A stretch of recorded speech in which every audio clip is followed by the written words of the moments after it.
What do you do with 4 full days in Rome? You put on your shoes, grab your camera, and head out early because every corner of the city tells a story. From iconic spots like the Colosseum and Trevi Fountain to wandering hidden corners, Rome never stops surprising you. And this trip, it's not just sightseeing. This year, the Holy Doors are open for the Jubilee. Something truly rare, meaningful, and a once-in-a-generation experience, which makes this trip even more special. 4 days, 1 beautiful city, and a lot of ground to cover. So, let's go! We flew from Toronto to Rome with Itinerary, our first time with them. The 8.5-hour flight was surprisingly comfortable. It had spacious economy seats, flavorful meals, and a smooth landing at Fiumicino Airport by 8 a.m. Welcome to Rome again! Landed in Rome and it was about an 8-hour flight, but I forgot how nice the airport is. Our driver took us straight to the Airbnb from the airport, which is just 5 minutes from the Spanish Steps.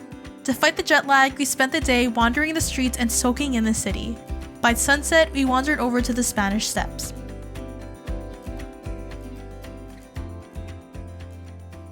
Day 2 was all about the Holy Doors, a tradition that only happens during a Jubilee Year, which is once every 25 years. During this time, pilgrims from all over the world travel to Rome to pass through 4 sacred doors, each symbolizing grace, renewal, and a chance for plenary indulgence. You can find them at these 4 basilicas: St. Peter's Basilica, St. John Lateran, St. Mary Major, and St. Paul outside the walls. Here's how our day went.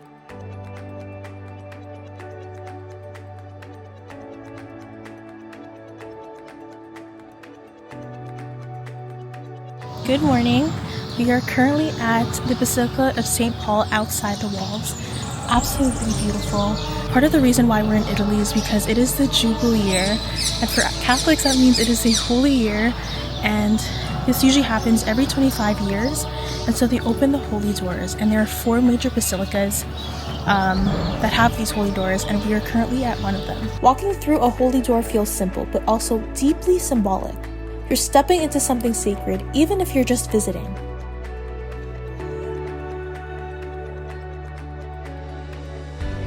This basilica sits just outside the busy heart of Rome.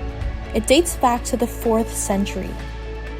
After a massive fire in the 1800s, it was rebuilt to the basilica we see today. The marble columns, detailed mosaics, the huge courtyard, and portraits of every pope along the walls. This place is grand. What makes this basilica especially unique is that it actually has the tomb of St. Paul.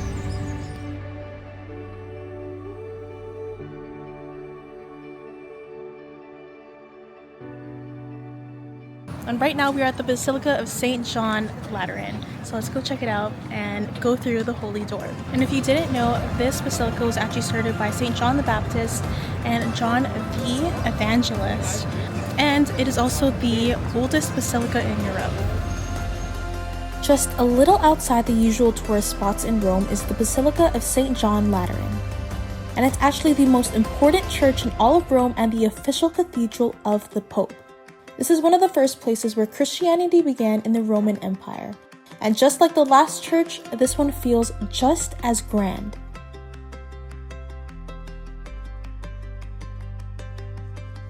Out of all the places that I've ever traveled to with my family, Rome is my favorite place to date. It's just, I love this place. The churches here are so beautiful. It is so nice. There are a lot of people, as usual. They came from other places. So. Natalie arrives in just a few hours. She's flying in from LA, and it's so exciting because this is her very first trip to Europe, actually.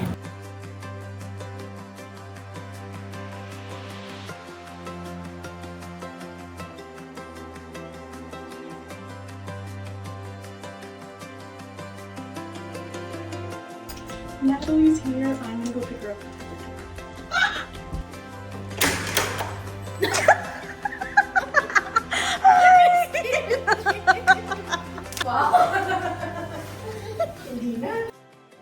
Now, in the heart of Rome is the Basilica of St. Mary Major. It is the largest basilica dedicated to the Virgin Mary, and it dates back to the 5th century.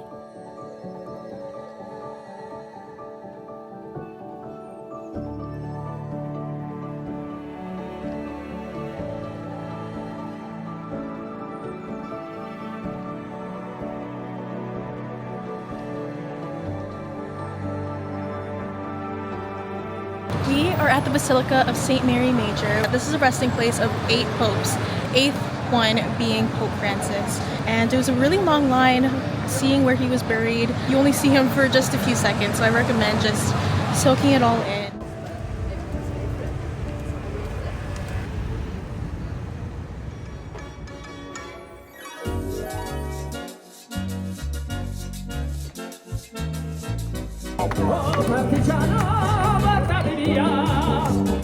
We just made it to the Coliseum and we're trying to find a good spot to take some photos. A spot where there aren't too many people, but you get a good view of the entire thing. Actually, this looks pretty good. Look! When you're on a trip with content creators. Shout out to the magnet thing. I think I forgot who this is by, but highly recommend. Thumbs up. 11 out of 10. Bella ciao, bella ciao.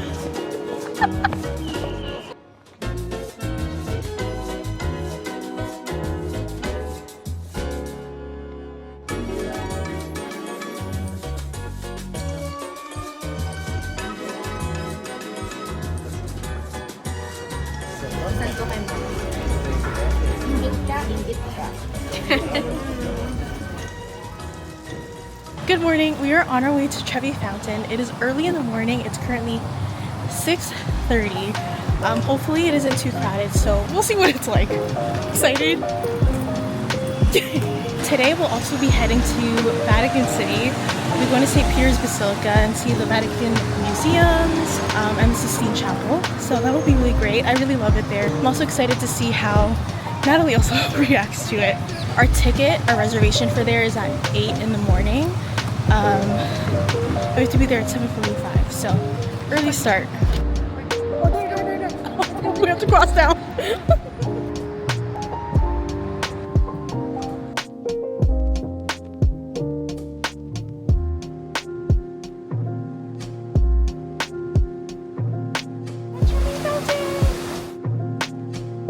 This is Trevi Fountain, one of the most oldest and famous fountains here in Rome. It dates back to the ancient Roman times, and if you come to Rome, definitely visit here because this is a must visit. Also, if you are at the fountain, make sure you throw 3 coins. The first one being, wishing that you will come back to Rome, and the second for finding love. The third coin being that marriage will happen for you. Only got 1 coin, which means I'm coming back to Rome.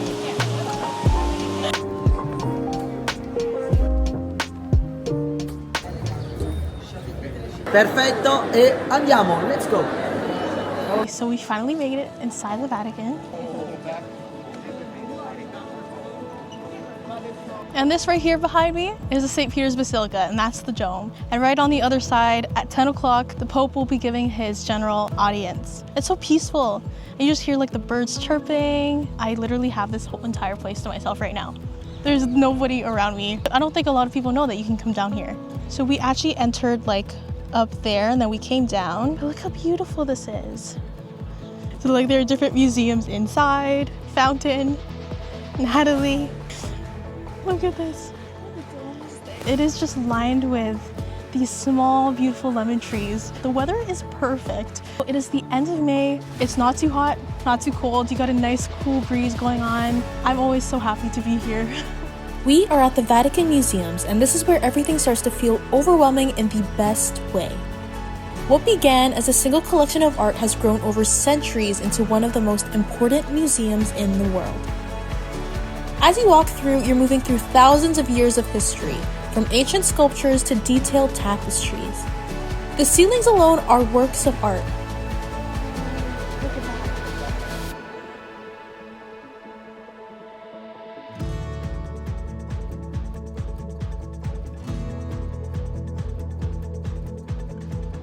I love this hallway. I miss it so much.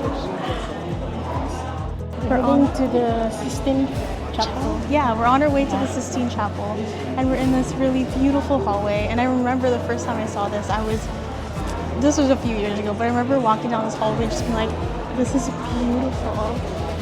Wow, so much detail. And then at the very end, you step into the Sistine Chapel, where everything goes silent. This place is crowded. It's a lot. but somehow unforgettable. The line just to get into the square was so long, it was so crowded, but we finally made it. Right now we are going to St. Peter's Basilica. St. Peter's Basilica is one of the most iconic churches in the world. This basilica has been at the center of Christianity for centuries. This was also our fourth and final holy door. What you see today took over 100 years to complete, shaped by some of the greatest artists in history, including Michelangelo. And the moment you step inside, you feel it. The scale, the detail, the way everything seems larger than life. Still in Vatican City, we just left St. Peter's Basilica, and we're now at McD's. Today we're going to be trying food at McDonald's that we don't have in the US and Canada. So we'll show you what we got. Let's try the what is this? Coffee sorbet before it melts. Cheers! Oh wow! It's something. Natalie got the Grand Crispy McBacon chicken. Better than chicken, no, the McCrispy chicken. For some reason, the chicken reminds me of a schnitzel. I think because it's like so thin and like a little crunchy in a way. This is the Crispy McBacon. Cheers!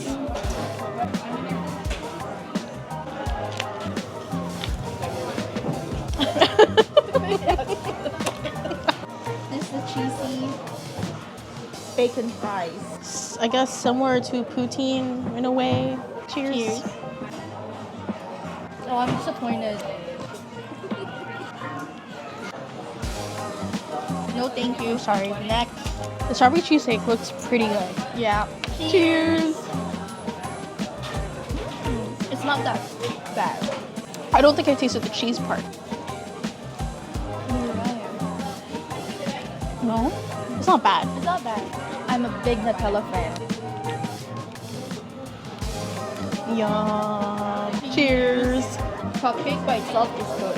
Mm-hmm. Not too sweet. Great, final thing. This one, the failed one. Coffee sundae. Coffee where? Coffee where? Coffee where?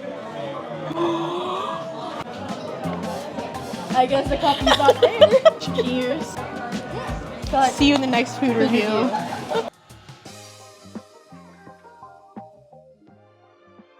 You're not gonna believe what we just did. Last night, literally at 2:30 in the morning, we decided to book a ticket from Rome to Florence, and we're gonna be there for 4 hours. Not even 4 hours. Not even. And right now we are at Roma Termini, and we're gonna. What time? Our train. Oh my god. You said 15 minutes. Our train literally leaves, in 15 minutes. Also, if you guys are taking like high-speed trains here, note that, for example, our train leaves at 7:40. The train doesn't get to the platform at 7:40. The train leaves the station at 7:40, so make sure that you come to the station on time. We just arrived and it is currently 7:27 a.m.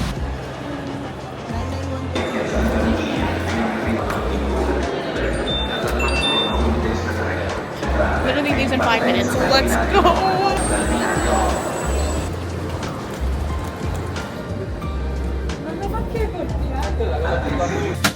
Made it with 2 minutes to spare.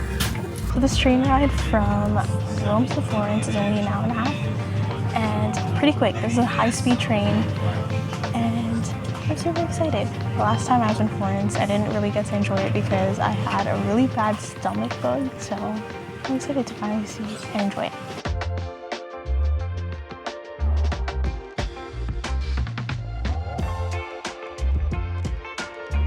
Welcome to Florence, where we're going to be spending the next few hours exploring must-see visits and maybe some hidden gems, but come along with us. Right now, we are at the Basilica of Santa Maria Novella, and I am with, if you guys didn't know already, my mom and my cousin. Right across the train station in Florence is the Basilica of Santa Maria Novella. It's easy to miss at first, but it's full of history once you step inside. Built by Dominican friars in the 13th century, this church became an important center for learning, art, and faith in the city. Stained glass, oh my goodness. Beautiful, and I love how they're making like reflections on the floor as well. Inside, it feels quieter, a little more intimate, but just as detailed.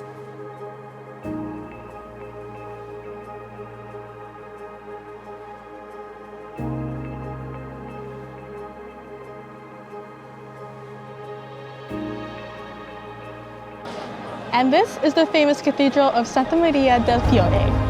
This cathedral is right in the center of Florence, so it'll be super easy to find because you can almost see it from everywhere. Right in the heart of the city is the Cathedral of Santa Maria del Fiore, and it's almost impossible to miss.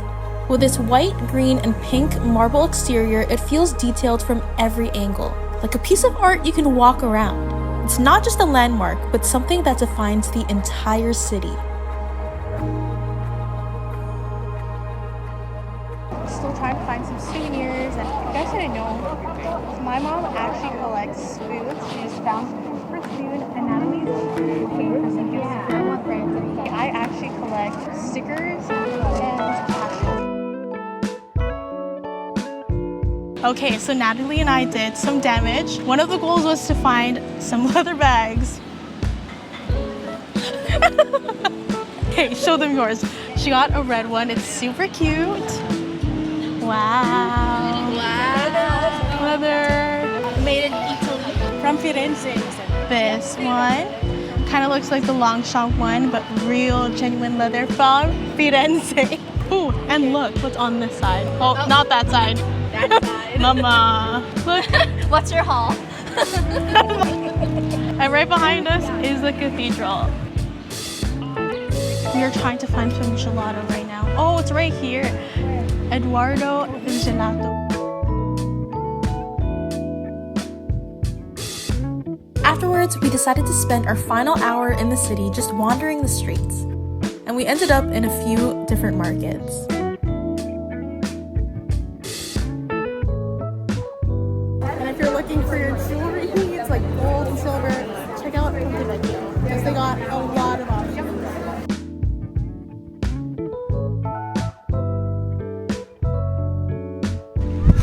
Oh my gosh.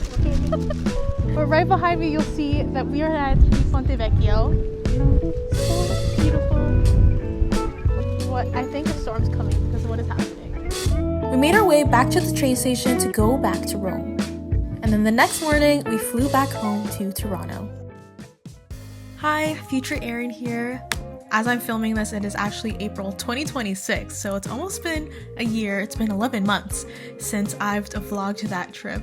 Yeah, this trip was completely spontaneous and honestly quite short, but we made sure to take advantage of our time and explore as much as we could. I'm so grateful that I had the opportunity to visit Rome during such an important year in the Catholic faith. Rome is one of my favorite places in the world, so this trip was definitely one for the books. But if you've made it this far, thank you so much for watching. I know it's been a while since I've posted a video, but trust me, I actually have a lot of vlogs, travel vlogs underway. So please stay tuned. Thank you. And I can't wait to see you guys in the next one.